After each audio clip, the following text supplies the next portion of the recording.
Assalamualaikum warahmatullahi wabarakatuh. Selamat siang dan, salam sejahtera untuk kita semuanya. Pada hari ini kita akan kuliah mengenai sistem pengantaran obat untuk, sediaan protein terapeutik, di mana seperti kita ketahui bahwa protein terapeutik merupakan salah satu produk bioteknologi yang sangat sering digunakan baik untuk pengobatan, vaksin maupun juga untuk diagnostik. Jadi hari ini kita akan belajar lebih lanjut mengenai itu dan juga beberapa contoh dari produk protein terapeutik.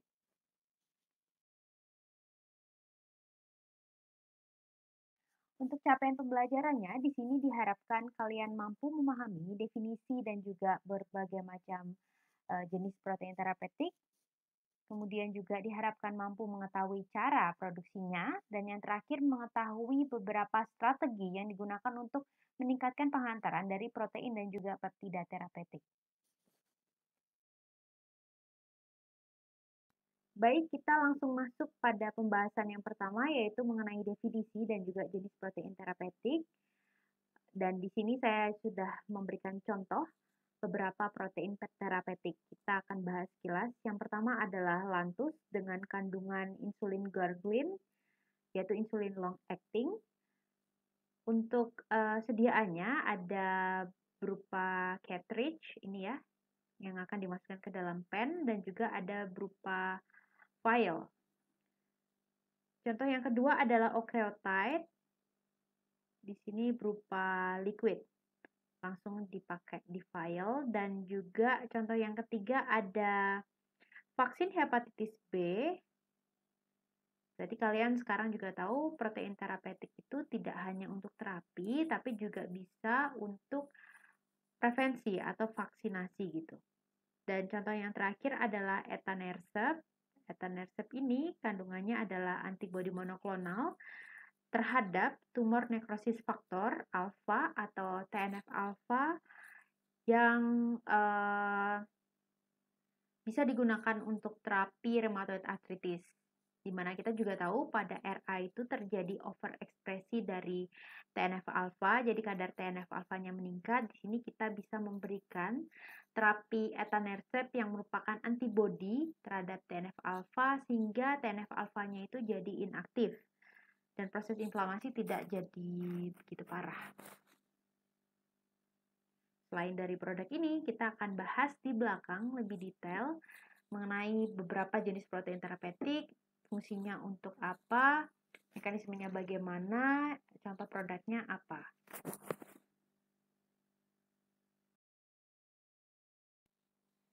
Ya, sebelum saya bahas lebih detail mengenai protein terapeutik, fungsi dan jenisnya, di sini saya mau memperkenalkan terlebih dahulu mengenai Peraturan Menteri Kesehatan Nomor 17 Tahun 2017 tentang Rencana Aksi Pengembangan Industri Farmasi dan Alkes. Jadi berdasarkan PMK tersebut, diharapkan pada tahun 2025 Indonesia memiliki industri farmasi yang menjadi 15 kekuatan utama industri farmasi dunia dengan nilai pasar sebesar 700 triliun dengan 3 misi. Yang pertama untuk memenuhi kebutuhan pasar obat dan pengobatan, yang kedua adalah meningkatkan devisa negara, dan yang ketiga untuk menguasai teknologi farmasi termasuk research and development dengan memaksimalkan potensi yang ada. Jadi ada 4 pilar menuju visi industri farmasi 2025.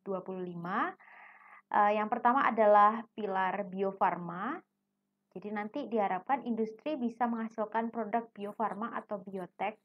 Contohnya adalah insulin, eritropoietin. Kemudian pilar yang kedua adalah diharapkan Indonesia dapat menghasilkan vaksin. Jadi ada industri khusus vaksin. Ini sebenarnya sudah ada ya, PT Bio Farma. Sedangkan untuk produk Bio Farma yang pertama ini ada salah satu contoh industrinya yaitu Dewung di Pandaan. Kemudian pilar yang ketiga adalah diharapkan Indonesia mampu menghasilkan produk natural. Ini sudah banyak ya dikembangkan industri obat tradisional. Dan yang terakhir harapannya Indonesia dapat mengembangkan active pharmaceutical ingredients untuk bahan kimia. Jadi sekedar informasi saja, kebanyakan bahan bakunya itu kita ekspor dari negara lain. Indonesia belum bisa bikin sendiri. Jadi harapannya pada tahun 2025 ini visi industri farmasi dapat berjalan, yaitu menghasilkan industri yang fokus pada produk biofarma atau biotek, ada industri yang fokus pada bidang vaksin, ada yang fokus pada natural atau obat herbal, dan yang terakhir ada yang fokus pada kimia, termasuk active pharmaceutical ingredients-nya. Nah, untuk mewujudkan visi industri farmasi ini ya salah satunya dengan cara mengkader kalian yang merupakan mahasiswa farmasi supaya belajar lebih giat lagi sehingga nanti Indonesia bisa semakin lebih maju.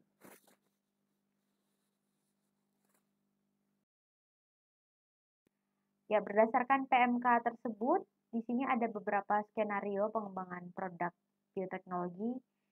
Ini untuk industri yang pertama ya, yaitu industri biofarma atau biotek. Jadi diharapkan kita pada tahun 2025 bisa menghasilkan antibodi monoklonal sendiri, bisa membuat insulin analog. Dan pada tahun-tahun sebelumnya, saya kurang tahu apakah sudah tercapai atau belum, diharapkan sebenarnya Indonesia bisa memproduksi eritropoietin, kemudian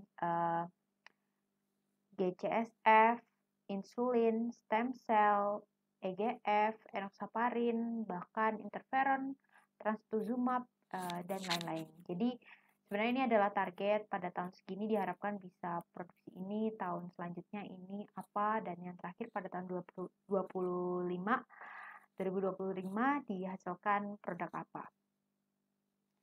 Nah, untuk menunjang ini makanya kalian mumpung masih kuliah S1 belajar yang bagus, belajar kimia, belajar teknologi farmasi sediaan steril maupun sediaan lainnya, kemudian belajarlah biologi molekuler, belajar juga imunologi, serta bioteknologi untuk mendukung terlaksananya industri farmasi produk bioteknologi.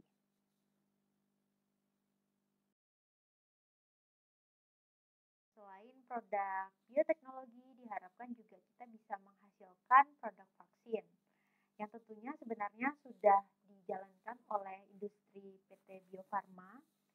Kalian bisa buka websitenya untuk menambah pengetahuan vaksin apa saja yang diproduksi oleh PT Bio Farma yang merupakan industri di Indonesia ya untuk produksi vaksin. Saya waktu itu sempat melihat beberapa, misalkan hepatitis B, kemudian ada juga untuk difteri, ada juga buat apa ya, ini rubella kalau nggak salah. Jadi nanti kalian bisa cek di websitenya. Dan untuk belajar produk vaksin, otomatis ilmu imunologi kalian harus bagus. Jadi tolong diingat-ingat sampai nanti kalian lulus. Apalagi sekarang lagi zaman corona. Nah, harusnya kalian sebagai anak farmasi yang sudah belajar kuliah imunologi mengerti tentang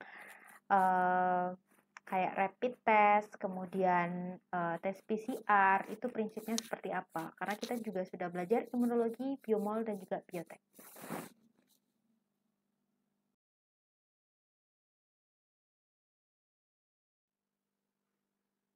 Oke, kita masuk ke definisi dari protein terapeutik. Jadi, protein terapeutik itu merupakan protein yang disintesis, bisa di laboratorium atau di industri, untuk penggunaannya dalam bidang kesehatan, terutama untuk terapi dan diagnostik.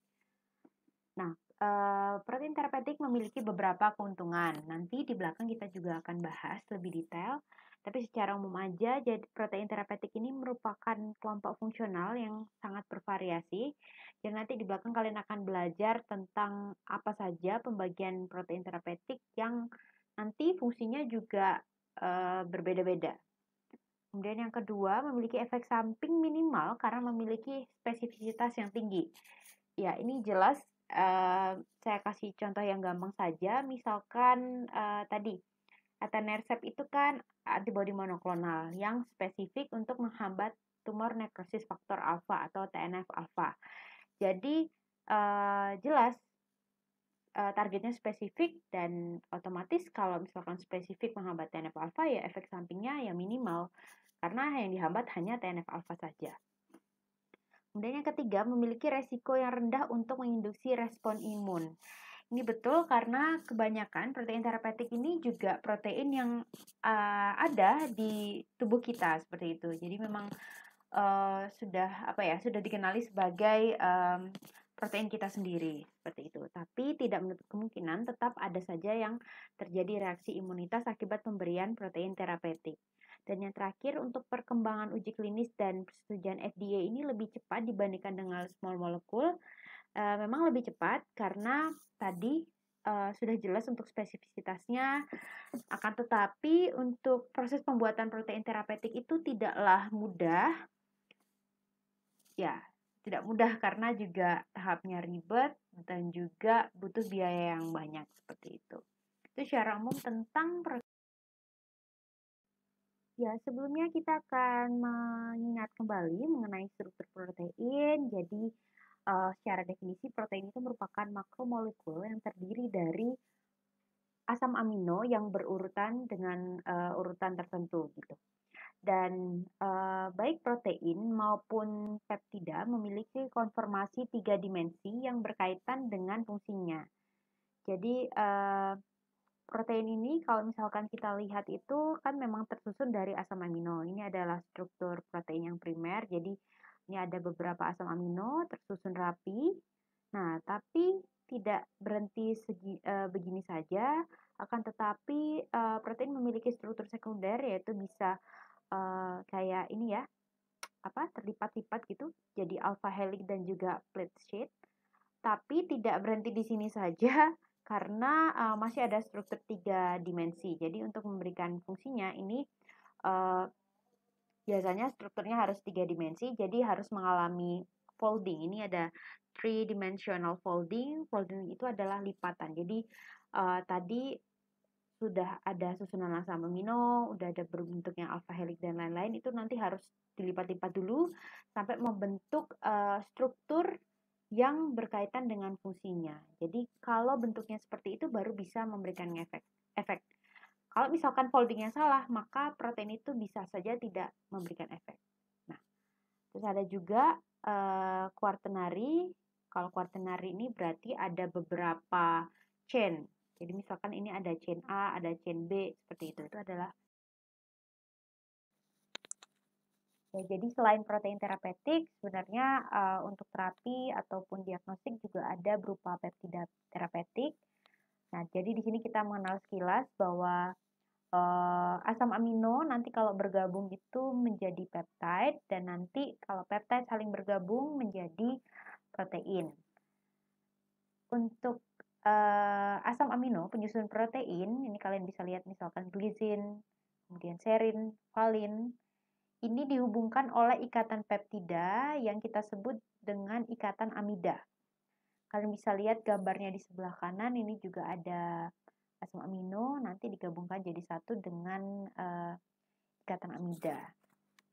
Jadi ini tentang PTM, jadi sekedar tahu saja, protein yang sudah ditranslasi itu supaya dapat memberikan fungsinya dengan baik itu perlu dimodifikasi.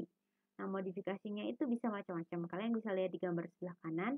Jadi bisa dengan cara fosforilasi, penambahan fosfat gitu ya. Terus ada glicosilasi, penambahan gula berarti. Ini ada ubiquitinasi, penambahan ubiquitin. Kalian kemarin kalau masih ingat ya, ubiquitin itu terlibat di degradasi siklin waktu kuliah biomol. Terus ada macam-macam lah di sini, metilasi, hidroksilasi seperti itu. Jadi intinya supaya memberikan fungsi jadi harus mengalami PTM. Tapi ada juga protein yang tidak mengalami PTM. Makanya itu nanti pengaruhnya gini, kalau misalkan protein itu butuh mengalami PTN, itu kita biasanya milih host yang mamalia seperti itu. Kalau misalkan tidak mengalami PTM, biasanya kita bisa pakai host yang bakteri untuk memperbanyak gennya itu, proteinnya.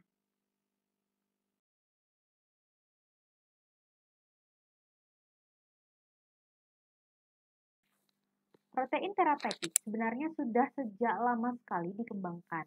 Mulai dari pada tahun 1953 adanya usulan model DNA, memicu peneliti untuk melakukan beberapa macam penelitian dan pada tahun 1982 menghasilkan teknologi DNA rekombinan pertama yang dapat digunakan untuk memproduksi human insulin. Dan hal ini memicu pengembangan protein terapeutik lainnya seperti interferon alfa, kemudian beberapa antibodi monoklonal ya. Ini cirinya belakangnya biasanya ada AB-nya. Dan semakin meningkatnya tahun, itu semakin meningkat pula permintaan dan juga penjualan dari produk bioteknologi, dan bahkan dikembangkan juga tidak hanya untuk satu rute, tapi ada juga rute lainnya. Sebagai contoh ini pada tahun 2006, telah disetujui produk insulin yang diberikan secara inhalasi. Ini contoh produknya namanya Exubera, gambarnya ada di sebelah kanan. Jadi ya penelitian itu bisa peneliti itu nggak bakal berhenti gitu sampai sini aja, tapi juga bakal mengembangkan terus-menerus hingga didapatkan produk yang dapat meningkatkan kualitas hidup manusia. Jadi kalian harus semangat kalau penelitian, kita buat penelitian yang berguna buat masyarakat. Berikut adalah beberapa contoh dari protein terapeutik, dan saya yakin juga kalian sebenarnya beberapa sudah mengerti, misalkan etanercept, ada insulin, ada pegfilgrastim, kemudian ada cyclosporin, octreotide, liraglutid, dan sebagainya. Dimana di sini karena merupakan protein, jadi memiliki ukuran atau berat molekul yang cukup besar dan bervariasi. Dan rutenya tadi seperti yang saya bilang tidak hanya injeksi, ada juga di sini yang peroral atau juga intranasal.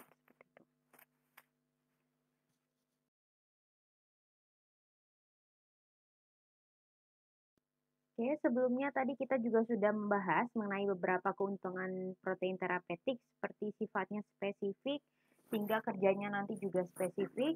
Kemudian tadi kita juga sudah bahas bahwa protein terapeutik memiliki toksisitas yang rendah karena tadi kan spesifik sehingga efek sampingnya dan toksisitasnya itu relatif lebih rendah.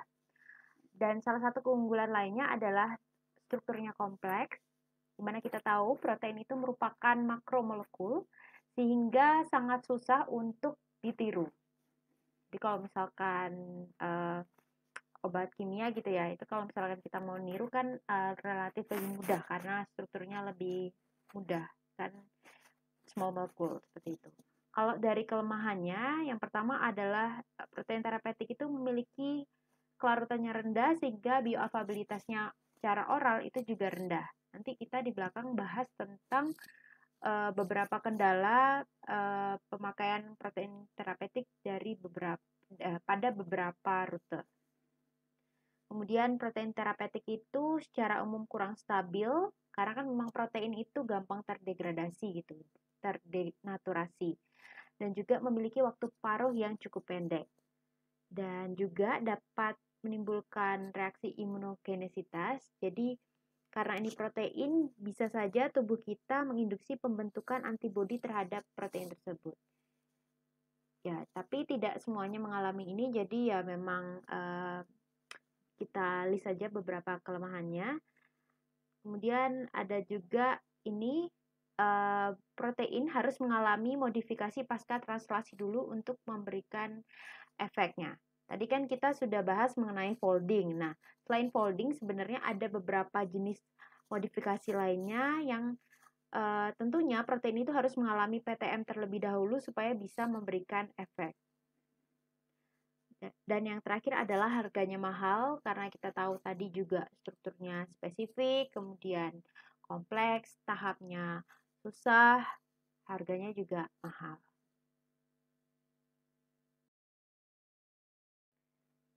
Sesuai capaian pembelajaran, tadi di sini kalian diharapkan dapat mengerti beberapa jenis dari protein terapeutik. Sebenarnya, protein terapeutik itu diklasifikasikan berdasarkan hal yang berbeda. Ada yang berdasarkan aktivitas farmakologi, ada yang berdasarkan mekanisme molekuler, dan lain-lain. Tapi untuk kali ini saya hanya menjelaskan klasifikasinya berdasarkan aktivitas farmakologi. Protein terapeutik dibagi menjadi 4, di mana masing-masing kelompok tersebut dibagi lagi menjadi beberapa. Untuk yang kelompok 1 adalah protein dengan aktivitas enzimatik atau regulatori, ini contohnya adalah insulin. Kemudian kelompok 2 adalah protein dengan aktivitas penargetan khusus, ini adalah antibodi monoklonal. Kemudian kelompok 3 adalah protein vaksin, dan yang kelompok 4 adalah protein untuk diagnostik. Nanti kita akan bahas satu persatu. Untuk kelompok yang pertama, yaitu protein dengan aktivitas enzimatik atau regulatori, ini dibagi menjadi 3, yaitu 1A, 1B, dan juga 1C. 1A adalah mengganti protein yang kurang atau mengalami defisiensi. Contohnya adalah insulin, yaitu pada pasien diabetes mellitus. Kemudian untuk yang ini contohnya ya, gambarnya. Untuk yang ke 1B adalah meningkatkan fungsi protein yang ada. Ini contohnya adalah ini produknya Filgrastim. Jadi memang ini merupakan salah satu jenis granulosid colony stimulating factor. Jadi faktor yang meregulasi produksi dari neutrofil. Jadi untuk yang 1B ini meningkatkan fungsi dari protein yang ada. Jadi kebanyakan yang masuk sini adalah yang berupa growth factor. Kemudian yang 1C adalah memberikan aktivitas atau fungsi baru.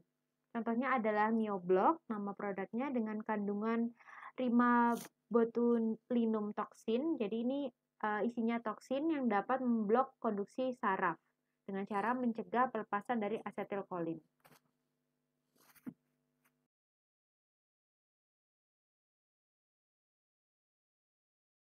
Kelompok yang kedua adalah protein dengan aktivitas penargetan khusus atau special targeting.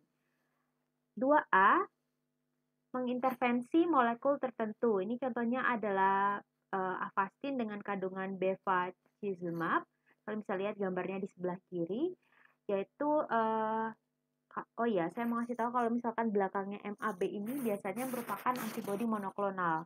Jadi bevacizumab ini merupakan antibodi monoklonal terhadap vascular endothelial growth factor, di mana kita tahu VEGF itu merupakan faktor atau ligan ya, di mana VEGF kalau berinteraksi dengan reseptornya yaitu VEGFR, maka akan memicu terjadinya angiogenesis atau pembentukan pembuluh darah baru oleh sel kanker. Sehingga di sini tujuan kita beri antibodi monoklonal adalah supaya menghambat VEGF sehingga VEGF-nya tidak bisa berikatan dengan reseptornya dan angiogenesisnya itu tidak terjadi. Sehingga sel kankernya akan kekurangan dari nutrisi. Selanjutnya adalah yang 2B, yaitu menghantarkan komponen atau protein lainnya. Ini contohnya adalah ontak dengan kandungan denileukin diftitox. Kalian bisa lihat gambarnya sebelah kiri. Jadi kalau ontak ini mekanismenya adalah menghantarkan toksin difteri sitotoksik secara langsung pada sel yang mengekspresikan interleukin 2. Jadi kalau misalkan ada sel yang mengekspresikan reseptor interleukin 2, ini nanti langsung didatangi oleh kontak ini tadi. Nanti toksinnya langsung masuk ke sel tersebut, kemudian nanti ya selnya langsung mati.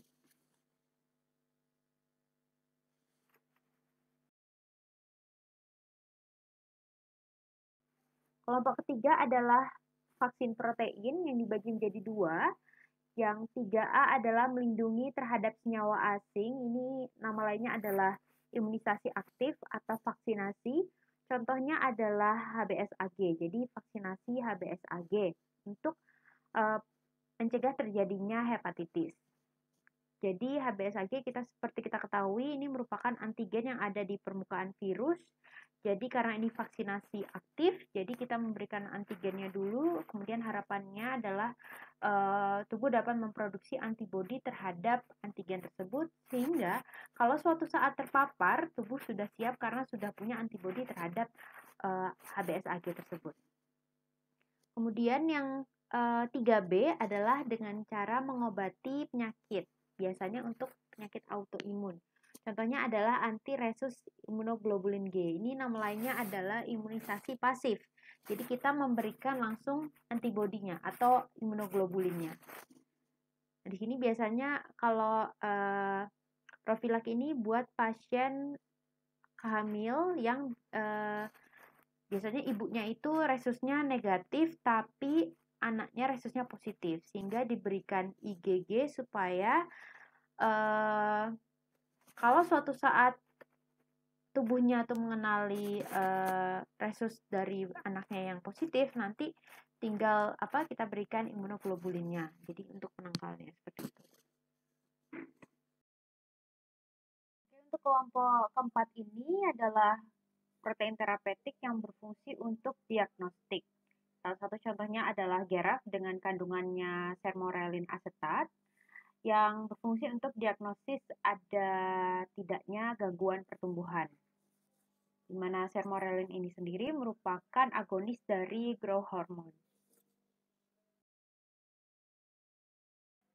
Oke, berikut adalah gambaran mengenai distribusi peptida dan protein terapeutik berdasarkan jenis penyakit. Kalian bisa lihat dari gambar di sini yang paling banyak adalah untuk penyakit kardiak atau penyakit jantung. Selain itu juga ada untuk penyakit infeksi dan juga respiratori. Kemudian ada juga untuk kanker ya. Ya, jadi memang banyak sekali protein terapeutik yang dikembangkan.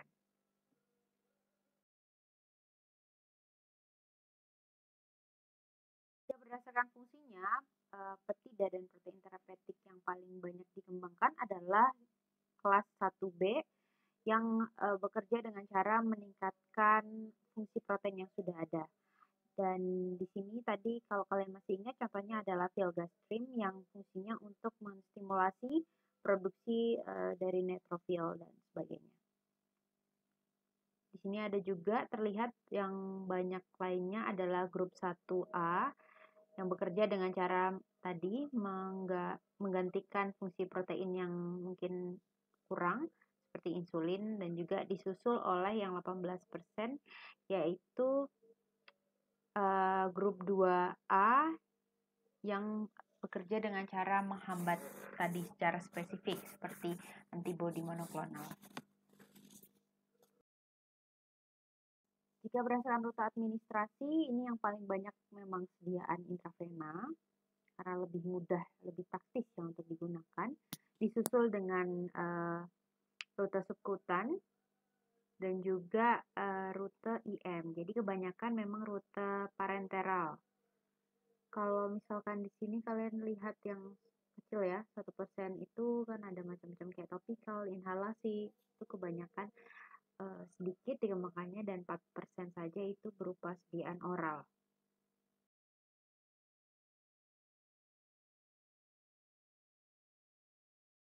Seperti yang saya jelaskan sebelumnya bahwa protein terapeutik ini sebenarnya dibagi juga berdasarkan beda-beda ya.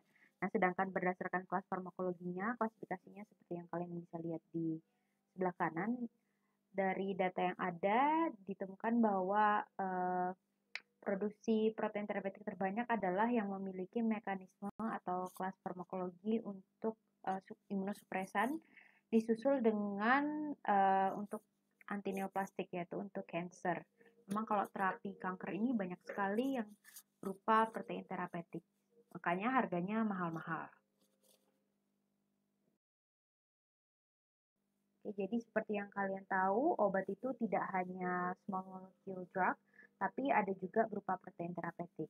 Untuk perbedaan dasarnya, ini sudah terlihat ya dari gambar, bahwa kalau misalkan small molecule itu strukturnya ya lebih sederhana karena kecil. Kemudian kalau protein itu kebanyakan strukturnya kompleks dan juga memiliki berat molekul yang otomatis lebih besar. Sehingga hal ini berpengaruh juga terhadap pembuatannya, di mana untuk protein terapeutik itu butuh kondisi aseptis dalam produksinya karena nanti melibatkan beberapa sel juga. Kalau terjadi kontaminasi maka ya jadi tidak murni. Kemudian tahapannya banyak dengan proses purifikasi juga yang lebih kompleks. Oke, untuk selanjutnya kita akan belajar